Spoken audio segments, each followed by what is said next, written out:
Welcome back to this video. In this video, I'll show you how to turn off Play Protected in your Android phone. So let's get started. For the very first thing you want to do is to go ahead and open up your Play Store. After you open up your Play Store, go ahead and click on the profile icon. Then go ahead and click on Play Protect. Then go ahead and click on this setting icon from the top. Click on here. Then you are here. Next thing you want to do is to click on here. And this is going to pump up. Pause app scanning instead.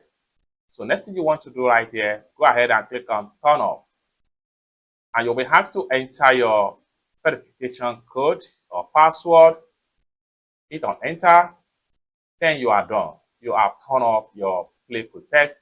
It's that simple. So with that, you can install any app on your Android devices. However, be sure that the app you want to install is app that you are fully trusted before you can install it on your Android devices. It's that simple. For more tutorial tips and tricks on how best to use your Android devices, consider to subscribe. Thank you so much for watching, and I hope to see you in my next video. Bye for now.